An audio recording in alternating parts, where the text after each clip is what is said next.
আমার সকল ইউটিউব বন্ধুদেরকে জানাই শুভ দুপুর বন্ধুরা। তো শুভ দুপুর জানিয়ে ভিডিওটা স্টার্ট করলাম। এখন দুপুর প্রায় 12:30 থেকে 1টা বাজে। তো ভাবলাম চলো এখন থেকে ব্লগটা স্টার্ট করি। সারাদিন কোনো ব্লগ করা হয়নি, মানে সকাল থেকে। তো দেখতে পাচ্ছ এখানে 12 ভাজা, জানি না কি এর নাম বলো, এর অনেক ধরনের নাম আছে। কেউ 12 ভাজা বলে, কেউ মিশালা বলে। তো ভীষণই একটা চটপটাদার খাবার বলতে পারো, খাবার আর কি। রোদে মানে দুপুরবেলা এসব খাবার খেতে কার না বলো ভালো লাগে, একটু ঝাল ঝাল, একটু টক টক ভীষণ। তো একদম মানে চটপটাদার একটা খাবার। তো ওটাকে আবার বেশি চটপটাদার করার জন্য ওখানে শসা অ্যাড করে দেব। তো এই সকালে মা আর কি শসা এনেছিল, আর এইরকম মানে শসা অ্যাড করে আমি কোনোদিনও খাইনি। তো ভাবলাম চলো আজকে ফার্স্ট টাইম ট্রাই করা যাক। আর নতুন নতুন ট্রাই করে খেতে কার না ভালো লাগে বলো, নতুনত্ব। তো এখানে শসা অ্যাড করব, পেঁয়াজ অ্যাড করব, আবার হচ্ছে আচার অ্যাড করব। অ্যাড করে ভাবছি আজকে দুপুরে ভাত না খেয়ে এটাই খাবো। আর ভাত খেতে একদমই মন চাচ্ছিল না। একটু আগে কিন্তু আমি 12 ভাজা খেয়ে নিয়েছি, তারপর ভাবলাম চলো এভাবে একটু বানিয়ে খাই ফার্স্ট টাইম, দেখি কেমন লাগে, তারপর নেক্সট আবার খেতে পারবো। তোমাদের সাথে ভাবলাম চলো শেয়ার করি, তোমরা এরকম করে খেতে পারবে। এমনি তো জানি শসা মুড়িতে মেখেও খেলে ভীষণ ভালো লাগে। তো চলো এখন পেঁয়াজটাকে আমি কেটে নেবো বন্ধুরা। আর এখন হচ্ছে দুপুরবেলা, বাড়িতে না সবাই এরকম 12 ভাজা কিনে নিয়েছি, মাও কিনেছে, বাবাও। আমি আর একমাত্র মেয়ে খেতে পারলো না, স্কুলে গেছে তার জন্য। আর ওই জন্য যে কিনে রাখবো, স্কুল থেকে এসে খাবে, ওটা একদম মানে ড্যাম হয়ে যাবে, তার জন্য।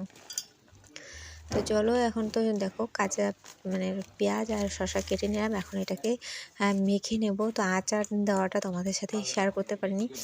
যে দোকান থেকে আমি 12 ভাজাটা কিনেছি, ওই দোকানওয়ালাটা ওখানে মানে দাঁড়িয়েই ছিল রাস্তাতে, মানে অন্য কেউ নিচ্ছিলো, তো ওখান থেকে একটু আচার নিয়ে নিয়েছি বন্ধুরা। তো দেখো দেখতে এরকম হয়েছে। যেই বলা সেই কাজ, খাওয়া দাওয়া মানে ওটা খেয়ে আর দুপুরবেলা ভাত খাইনি। এখন যাচ্ছি একটা নিমন্ত্রণ বাড়িতে প্রসাদ নিতে। ওখানে মানে সারা রাত্রি ধরে কীর্তন হয়েছে, তো এখন প্রসাদ দিচ্ছে। তো দেখো এখানে সবাই মিলে কাকি শাশুড়ি, আমি, যা মানে ভাগ্নি, ননদ, মেয়ে, ভাগনা, সব আমার ভাগ্না না সরি ভাইস্তা, একমাত্র নাতিও আছে এখানে। সবাই মিলে হই হুল্লোড় করে জমজমাট করে যাচ্ছি। তো গল্প গুজব আড্ডা এরকম করে সবাই কোথাও গেলে ভালো লাগে না বলো।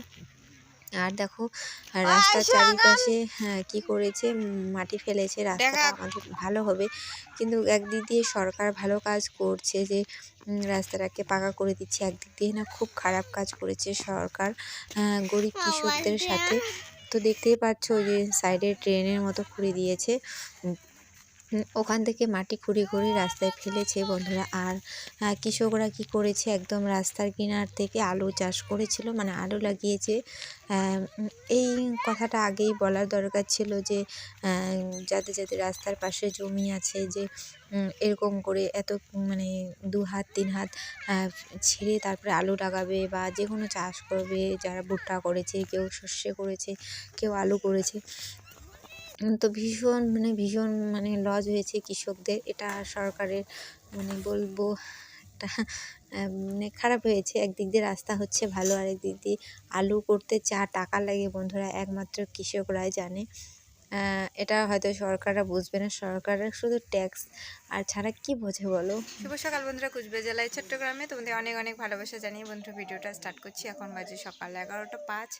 তো ভাবলাম চলো এখন থেকে আমার ব্লগটা স্টার্ট করা যায়। সকালে আমার সমস্ত কাজ বাজ হয়ে গেছে, রান্নাবান্না সমস্ত কিছু কমপ্লিট হয়ে গেছে। তো ভাবলাম চলো আজকে রান্নাবান্না কমপ্লিট করে তারপর ভিডিওটা স্টার্ট করি। তো সকালে বানিয়ে নিলাম শাক, বেগুন ভাজি আর হচ্ছে সয়াবিন আলুর তরকারি। আজকে হচ্ছে সোমবার, নিরামিষ। তো নিরামিষভাবে সমস্ত কিছু রান্নাবান্না কমপ্লিট হয়ে গেছে। তো চলো এখন থেকে কী কী করছি না করছি সমস্ত কিছু তোমাদের সাথে শেয়ার করার চেষ্টা করব। তো আমার সঙ্গে থাকো, সাথে থেকো, আর আমার ভিডিওর সাথে জুড়ে থেকো। প্রসাদ খেয়ে এসে আর আমরা কেউ ভাত খাইনি, মানে কেউ না বলতে পারো। তো মেয়েকে ভাবলাম চলো একটা ম্যাগি বানিয়ে দিই, ম্যাগি খাক। তারপর এটা দেখতে পাচ্ছ নেক্সট দিনের ব্লগ, মানে দুটো ব্লগ একদিনে আমি পোস্ট করার চেষ্টা করছি বন্ধুরা। তো দেখো আগামীকাল বাবা কমলা নিয়ে এসেছে, এখন প্রায় 10:30 থেকে 11টা বাজে। তো মেয়ে বলছে যে আমাকে ইসে করে দাও, জুস করে দাও। একটা জুস মেশিন অর্ডার করেছিলাম, প্রায় জ্যৈষ্ঠ কি আষাঢ় মাসে একটা অর্ডার করেছিলাম। তো এই মিক্সার বলবো, এই জুসারটা কেউ কিনবে না বন্ধুরা। ভীষণ মানে কি বলবো, ভীষণভাবে আর কি ঠগায় মানে পাবলিককে। এটা একদমই জুস ভ্যানের জাস্ট হচ্ছে কমলা আর মৌসুম্বি ছাড়া, আর হয়তো বেদানা হলে হতে পারে, জুস বের হলে হতে পারে, তাছাড়া কিচ্ছু হবে না বন্ধুরা। হচ্ছে আমের সময় নিয়েছিলাম, আম তো একদম জুস করতে পারিনি আমি, জুস হচ্ছিলই না। তো দেখো এখানে হচ্ছে বাপ মেয়ে মিলে একদম খুনসুটি করছে। ওর বাবা আজকে এসেছে, তো এখানে শুয়ে শুয়ে দেখো ও বলছিল যে বাবা আমি মেলা বাড়ি যাবো, আর ওর বাবা বলছিল না না এরকমই। তো দেখতে পারবে কি হয়, মেয়ের কথা রাখে না ওর বাবা ওর নিজের কথাই রাখে আর কি, মানে আমার হাজব্যান্ডের কথা বলছি। তো দেখো এখানে একটু রেডি সেডি হয়ে মানে পড়েছি। বুঝতেই তো পারছো আমি কোথায় যাচ্ছি। একটু আগে তো বললাম যে মেয়ে বায়না করছিল ভীষণ, কোথায় যাবে বলো তো। ওয়েট করো অবশ্যই ভিডিওটা দেখতে পারবে। আর আমি রেডি সেডি হয়ে আছি ও টোটোর জন্য। আর থাকতে থাকতে একদম শুয়ে পড়েছে, শুয়ে পড়েনি, মোবাইল দেখছে। তো দেখো কোথায় এসে গেছি তোমরা বুঝতে পারছো, মেলায় চলে এসেছি। মেয়ে ভীষণ বায়না করছিল, মানে মেয়ের বায়না মানে ইয়ে করতে না পেরে চলেই এলো। বললো চলো তাড়াতাড়ি রেডি হয়ে নাও। তো এখানে অনেকজনই এসেছি, আমরা ৩ জন আর কি, আমরা হাজব্যান্ড ওয়াইফ আর মেয়ে, আর আমার ননদ এসেছে, ভাগ্নি এসেছে, জেঠির শাশুড়ি এসেছে। তো অনেকেই এসেছে মেলাতে, আর ওরা বাবা মেয়ে মিলে একদম হাত ধরে ধরে আগে এগিয়ে চলছে। এখন যাচ্ছে পুজো মণ্ডপ মানে ঠাকুর দেখার জন্য। তো ভাবছো মেলা বাড়িতে আবার কি ঠাকুর, এখানে হচ্ছে একটা কলা খাওয়ার মেলা বলতে পারো আমরা বলি। তো ওই ঠাকুরটাকে শুধু কলা খাওয়াতে হয়, ওই উদ্দেশ্যে এই মেলাটা হচ্ছে। তো এখন যাচ্ছি ঠাকুর দর্শন করতে, তখন পুজো মণ্ডপের এখানে চলে এসেছি। তো ভিতরে আর ভিডিও শ্যুট করতে পারিনি, এত ভিড় কি বলবো। ভয়ের চোটে না আমি ভিডিওই করিনি বন্ধুরা। ভয় লাগে যদি হাত থেকে আমার ফোনটাই কেউ নিয়ে যায়, তখন আমি কীভাবে ভিডিও করব, কীভাবে ব্লগ করব, অনেকটা মানে টেনশন মাথায় কাজ করে। একটা গরিব মধ্যবিত্ত পরিবারের বউ হলে যা হয়। আর দেখো মেলাতে ঢুকতে না ঢুকতেই লটারি কেটেছে বাবা আর মেয়ে মিলে, আমিও কেটেছি। আমি কেটেছি 10 টাকা, আর ওর বাবা 20 টাকার, আর মেয়ে 20 টাকার। তো হচ্ছে ওর বাবারটাই ফার্স্ট লেগেছে, আর আমাদের একটাও লাগেনি। তারপর আমি কাপ, জলের বোতল এগুলোই কিনেছি, আর কিছুই না। তারপর চলে এসেছি, অনেক ঘোরাঘুরির পর চলে এলাম জিলিপি।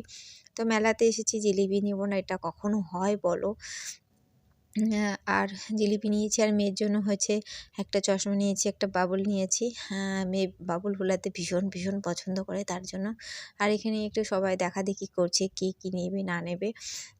তার জন্য আমিও একটু দাঁড়িয়ে ভিডিও শ্যুট করছি। আর হচ্ছে মানে মেলা বাড়িতে আসলাম টুকিটাকি, যতই কিছু না নেওয়া থাক, মেলা বাড়িতে আসলে না অটোমেটিক কিছু একটা এমনিতে মন চায়। দেখো প্রচণ্ড ভিড় পড়েছে, আমরা একটু আগে এসেছিলাম তখন অতটা হয়নি, এখন ভীষণ ভিড়।